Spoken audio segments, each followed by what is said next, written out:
वंदे मातरम। नमस्कार साथियों, जय हिंद। मैं विवेक चौधरी आशा करता हूं आप सभी अच्छे होंगे। लश्कर का टॉप कमांडर सैफुल्लाह खालिद पाकिस्तान में ढेर। अज्ञात हमलावरों ने उसे गोली मारकर मौत के घाट उतार दिया। लंबे समय से पाकिस्तान में छिपकर के ये आतंकी रह रहा था। भारत की एजेंसियां लगातार इसे ढूंढने में लगी हुई थी, इसकी तलाश कर रही थी। ये इसकी तस्वीर है। इसकी जो आखिरी वीडियो है जिसमें इसको गोली मार दी गई है, आप लोग यहाँ देख सकते हैं, कुछ इस हालत में था। और इसके अलावा मैं आपको बता दूं कि भारत की एजेंसियां तो इसकी तलाश कर ही रही थी, लेकिन भारत की जो सुरक्षा एजेंसी है, खुफिया एजेंसी है रॉ, उसने मना कर दिया है कि इसकी मौत में हमारा कोई हाथ नहीं है। किसने मारा है इसके बारे में हमें जानकारी नहीं है। अब सीधी सी बात है, रॉ ये थोड़ी कहेगा कि हमने इसको मारा है। तो मैं आपको आगे चल के बताऊंगा कि जो है इसमें किसका हाथ है इसे मारने में। ये आपको खुद ब खुद पता लग जाएगा। सैफुल्ला जो है वो भारत में कई आतंकी हमलों में शामिल रहा है। उनमें से कुछ आतंकी हमले मैंने यहाँ पर लिखे हैं। 2006 में नागपुर के आरएसएस मुख्यालय पर हमला हुआ था। इस हमले के दौरान आतंकी पुलिस की वर्दी में आए हुए थे, जिनके पास AK-56 से लेकर के RDX तक मिला था। और पुलिस ने मुंहतोड़ जवाब देते हुए 3 आतंकियों को ढेर कर दिया था।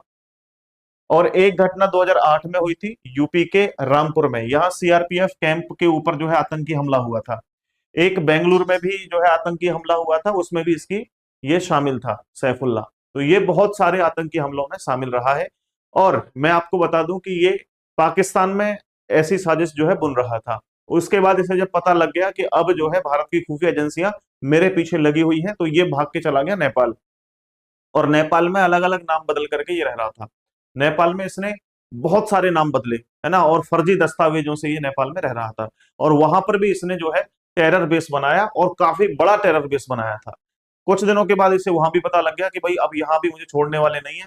भारतीय जो सुरक्षा एजेंसी है वो यहाँ भी टपका देंगी, तो वो फिर नेपाल से भाग करके पाकिस्तान चला गया। अलग अलग जगह पर ये रह रहा था, एक जगह पर नहीं रहता था। तो अभी जो है मैं आपको बता दूं कि पिछले कई सालों में हमारी जो सुरक्षा एजेंसी है उन्होंने बहुत से आतंकियों को ठिकाने लगा दिया है। हालांकि वो ये नहीं कहते हैं कि हमने इनको मारा है। बाकी आप लोगों को मैं दिखाऊंगा कि कई सारे आतंकियों को इस तरीके से ढेर किया गया है कि अज्ञात लोगों ने गोली मार दी, अज्ञात लोगों ने गोली मार दी। जबकि रॉ ने जो है 2015 में भारत सरकार से कहा था कि अगर इस तरीके से ही चलता रहा तो ये लश्कर ए तैयबा, ISI या और जो आतंकी संगठन है, ये इस तरीके से लोगों को जो है भरमार कर देंगे अपने भारत में, नेपाल में और आसपास के देशों में, कि वहां आदमी आदमी को मारना शुरू कर देगा। चाहे तो उनको ब्रेन वॉश करके या फिर अलग तरीके से, इस तरीके से उनको जो है सिखा दिया जाएगा कि वो खुद ही जो है हंगामा करने लग जाएंगे। तो इसको देखते हुए सरकार ने कहा था कि कैसे इनको रोका जा सकता है, ये आप लोग देखिए। तो रॉ ने कहा था छूट दे दी जाए हमें, बाकी हम लोग देख लेंगे कैसे इनको रोकना है। तो जिसके बाद छूट दी गई, और रॉ ने लगातार जो है ऐसे जो है ऑपरेशन किए जिनमें यही पता नहीं लगता है कि मारा किसने है। बार बार देखा जाता है कि कोई अज्ञात हमलावर जो है मार के चला गया। ये रॉ का हाथ है, किसका हाथ है, इस विषय पर भी हम लोग चर्चा करेंगे इसी वीडियो में। मैं आपको बता देता हूं कि जो भी भारत के खिलाफ साजिश रच रहे हैं, भारत के खिलाफ जो भी ऐसी गतिविधियां कर रहे हैं, उनको बख्शा नहीं जाएगा, उनको छोड़ा नहीं जाएगा, उनको मार दिया जाएगा। आप लोग जानते हैं कि अभी एक ऑपरेशन सिंदूर चलाया गया था, है ना, पहलगाम आतंकी हमले के बाद। इस ऑपरेशन में, क्योंकि आप लोग जानते हैं पहलगाम में जो आतंकी हमला हुआ था, 26 लोगों की जान चली गई थी उसमें। और पाकिस्तानी लश्कर ए तैयबा का एक TRF संगठन है, उसके लोग थे ये आतंकी। और इसके बाद में जो है हमारी देश की सुरक्षा एजेंसियों ने डिसीजन लिया, और 9 ठिकानों को, पाकिस्तानी जो 9 ठिकाने थे आतंकियों के, उनको उड़ा दिया। पाकिस्तान में थे ये 5 तो POK में थे और 4 पाकिस्तान में थे। इन 9 ठिकानों को निशाना बनाया, जिसमें करीब 100 से ज्यादा आतंकियों को मार दिया था। जिसके बाद मोदी जी ने कहा था कि आतंकी चाहे हमारे देश में छुपा हो, कहीं दूसरे देश में छुपा हो, अंदर बाहर कहीं भी छुपा हो, छोड़ा नहीं जाएगा उसको। तो आप लोग उनके बयान से भी अंदाजा लगा सकते हैं कि आतंकवाद के खिलाफ मोदी जी की किस तरह की जो है रणनीति है। मैं आपको बता दूं कि इसी रविवार, यानी कल रविवार को सैफुल्लाह को मारा गया है। और रॉ ने तो ये कह दिया कि भाई हमने नहीं मारा है। अब रॉ ने नहीं मारा है तो आप लोगों के और मेरे दिमाग में एक विषय है, एक बात आ रही है कि भाई मारा किसने है फिर। जब रॉ ने इसे नहीं मारा है तो फिर मारा किसने है। ये काफी खतरनाक कमांडर था लश्कर ए तैयबा का। मैं अगर कहूं तो टॉप कमांडर में इसकी गिनती थी। तो मैं, विषय ये है, कमेंट सेक्शन में बताना कि इसको मारा किसने है। बाकी विषयों पर हम बात करेंगे। तो मैं 3-4 तथ्य रखता हूं, पॉइंट रखता हूं, उनमें से आपको चूज करना है कि किसने मारा है। पहला, भारत ने मारा है। भारत यानी रॉ ने मारा है। हालांकि रॉ ने तो मना कर दिया, और रॉ डिनाई करेगी, मना ही करेगा भाई। भारत थोड़ी कहेगा मैंने मारा है। तो क्या पहला ये है कि भारत ने मारा है? दूसरा, आपस में लड़कर मर गए? भाई इस तरह के बहुत सारे ऑर्गेनाइजेशन है आतंकियों के, हो सकता है आपस में ही मर मिटे हो। तो क्या ऐसा है? ऐसा भी हो सकता है कि आईएसआई ने मारा हो, तो ये भी हो सकता है। आपको लगता है कि आईएसआई ने मारा होगा या किसी अनजान अज्ञात किसी व्यक्ति ने मार दिया इसे? क्या था, क्या कारण रहा है, आप लोग बताना। मैंने 3-4 पॉइंट रखे हैं। बाकी इसके अलावा आप लोग देख सकते हैं कि ये एक हाफिज सईद है और इसके पीछे एक और टॉप कमांडर है। ये भी मैं आपको बता देता हूं, लश्कर का मोस्ट वांटेड आतंकी अबू कताल था, जिसे 15 मार्च को पाकिस्तान में मारा गया।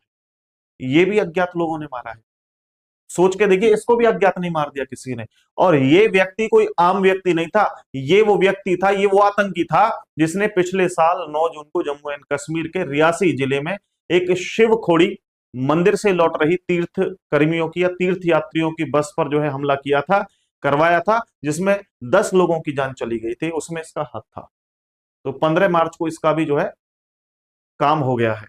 अब किसने किया है ये नहीं पता चल पाया है, बताया गया है कि किसी अनजान जो है हमलावर ने इसको उड़ा दिया है। इसके बाद में एक और तस्वीर आपको दिखाता हूं। ये मानव तस्कर और हथियारों का तस्कर था।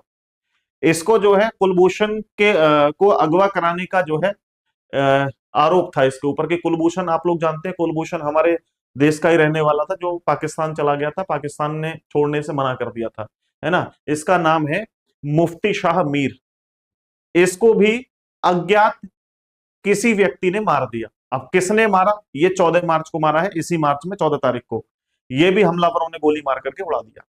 अब आप लोग देखिए कि भाई इस तरीके से ये लोग मारे जा रहे हैं, कोई भी आता है इनको अज्ञात तरीके से मार के चला जाता है। ये इस्लामिक कट्टरपंथी पार्टी जमीयत उलेमा ए इस्लाम का मेंबर था, जो मानव तस्करी करता था और हथियारों की तस्करी करता था। आतंकवादी संगठन है ये भी, और आतंकवादी था ये भी।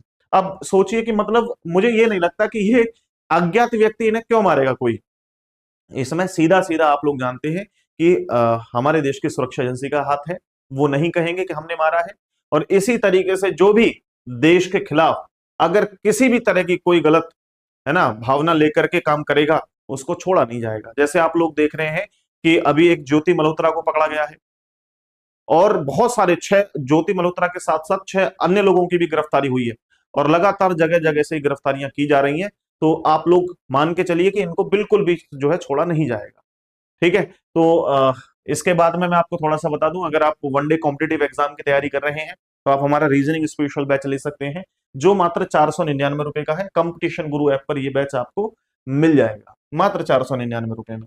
चाहे आप एसएससी के एग्जाम की तैयारी कर रहे हो, यूपी पुलिस, यूपीएसआई की, रेलवे के एग्जाम की, पुलिस के एग्जाम की, स्टेट लेवल के एग्जाम्स की, कंप्लीट ये बैच है, आपके लिए बहुत ज्यादा हेल्पफुल रहेगा। तो प्लीज आप इस बैच को ले सकते हैं। कोई भी जानकारी लेनी हो तो आप हमें दिए गए व्हाट्सएप नंबर पर संपर्क कर सकते हैं। वीडियो के डिस्क्रिप्शन में हमने व्हाट्सएप नंबर दे रखा है। ठीक है, ये वीडियो यहीं तक है। आगे की वीडियो, नेक्स्ट टॉपिक, नई वीडियो जल्दी ही हम लोग अपलोड करेंगे। तो आप चैनल को सब्सक्राइब कर लें और बेल आइकन को प्रेस कर लें, जिससे कि आपको ये पता लग जाए कि ये जो वीडियो है, नेक्स्ट वीडियो कब आ रही है। और अगर मेरे द्वारा दी गई जानकारी अच्छी लगी है तो एक लाइक तो बनता है, और कमेंट आपको करके जाना है कि इन आतंकियों को ठिकाने लगा कौन रहा है। ठीक है भाई, धन्यवाद, जय हिंद।